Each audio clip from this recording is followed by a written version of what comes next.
ต้มมีแก้หมอกค้างเมื่อคืนนี้จัดหนักโคตร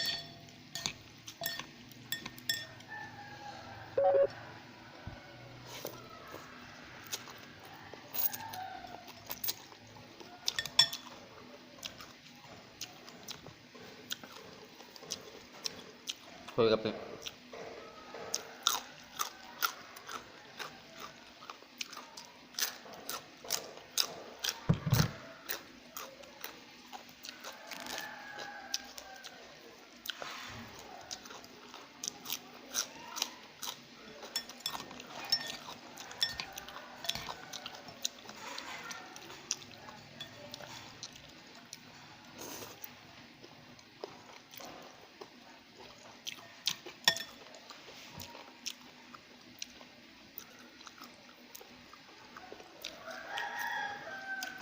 คันลูกค้า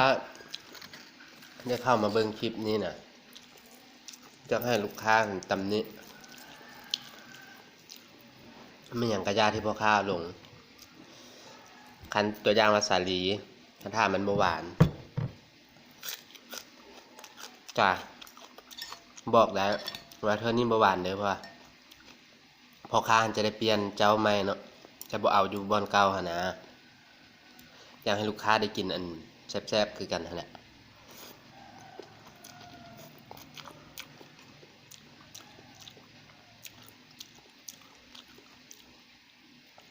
ซื้อไปแล้วต้องได้กิน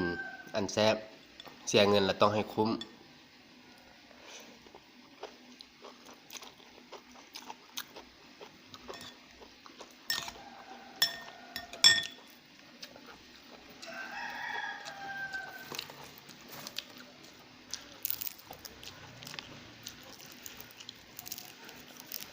เป็นอะไรกับตำนี้พ่อค้าได้เด้อ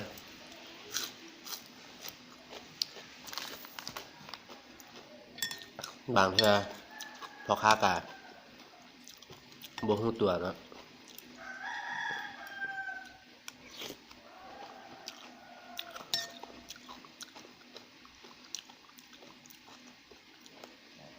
แต่ว่า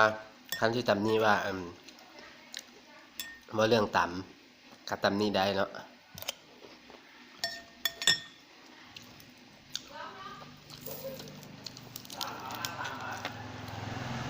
ตำเป็นอะไรแซ่บหรือบ่แซ่บได้น้อยหรือได้หลายตำนี้ได้พ่อค้ากะสิพยายามเปลี่ยนเนาะแต่ว่าก็อยากให้ลูกค้าเข้าใจอย่างหนึ่งว่าปลาหมึกตัวอย่างว่าอาหารทะเลเพราะส่วนหลายอยู่ห้างลูกค้าจะมีแต่อาหารทะเลเด้ปลาหมึกกะโลนึง80,000ตัวที่แซ่บหั่น80,000คันสิเอาปลาหมึกแดงมาตำก็บ่เป็นตาแซ่บ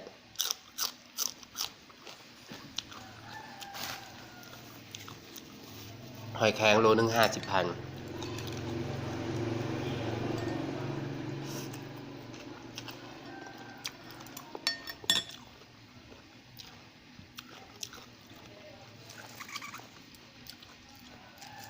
แต่การตัวนี้ได้บ่เป็นหยังแต่ก็ยังให้เข้าใจคือข้าวผัดร้านอื่นเขาเจ้าก็ยังขาย15,000เนาะข้าวผัดทะเลแต่ร้านเฮาก็ยังขาย10,000กีบ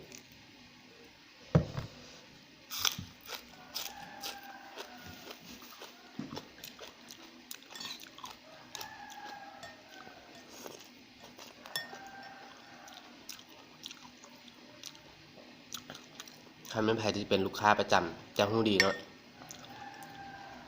ว่าพ่อค้าบ่เคยเอาเปรียบลูกค้าบางครั้งก็ได้เอาทอดถึงซ้ำย้อนว่าลูกค้าประจำซื้อตลอด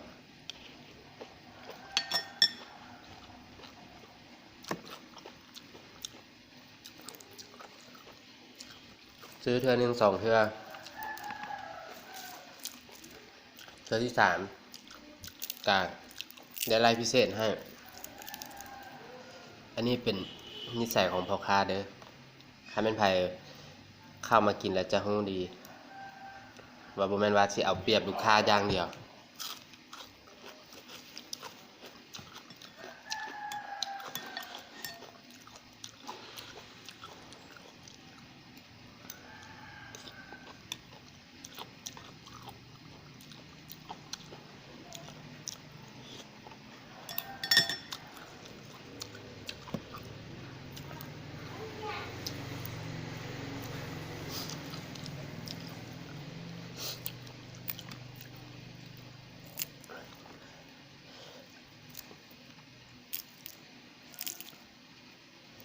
10,000 กีบ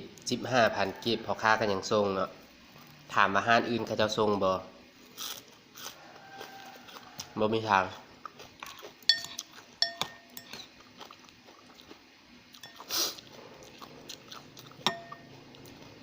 แต่พอค้านี่ทรงบ่เป็นหยังพอค้ามักในการบริการคน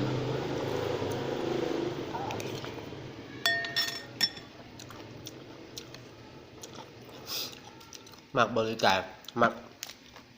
เฮ็ดให้ผู้อื่นกิน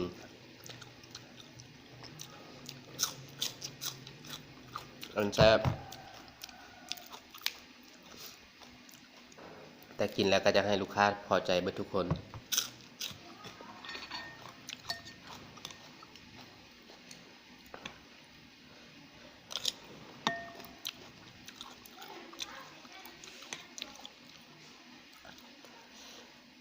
คันสิเว้าเนี่ยว่าเรื่องการเลาะส่งอาหารนี่พ่อค้าคิดว่าไสยามบุรีนี่พ่อค้าน่าจะเป็นคนทำอิฐที่ว่าเปิดทิศทางในการเลาะส่งอาหารเป็นเดลิเวอรี่เพราะที่ผ่านมาพ่อค้ามาอยู่ไสยามบุรี 7-8 ปีก็บ่เคยมีอาหารใดมาส่งโดยเฉพาะซื้อน้อยดำ 10,000 20,000นี่แห้งแล้วเลยอย่างต่ำก็เป็นแสนพุ่นเพราะว่าตะกี้เคยซื้อกิน 50-60 พันก็ยังบ่มาส่งแต่พ่อค้ามาเนี่ยพ่อค้ามาเปิดตลาดมาน่าจะเป็นผู้ทำอิฐซับเพื่อมาส่ง 10,000 20,000เลาะส่ง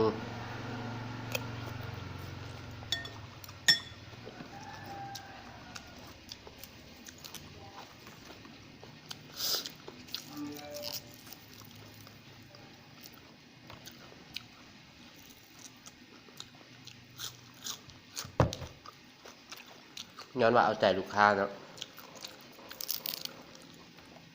บางคนก็บ่สะดวกเข้ามาโทรสั่งเขาก็ไป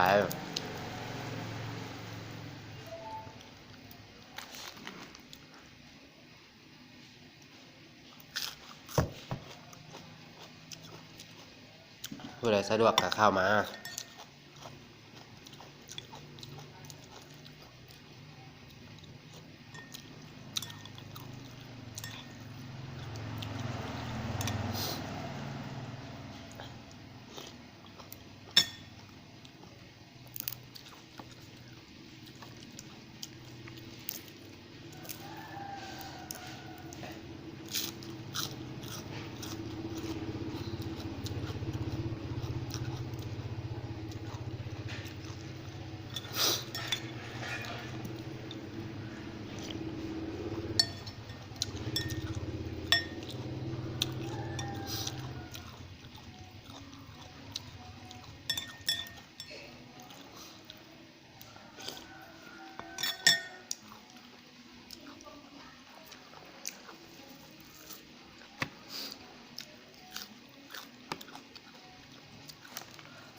เพราะฉะนั้นมีอย่างกระตำหนิติชมได้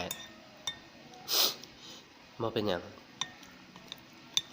พร้อมที่จะเปลี่ยนแปลงและปรับปรุงใหม่เนาะ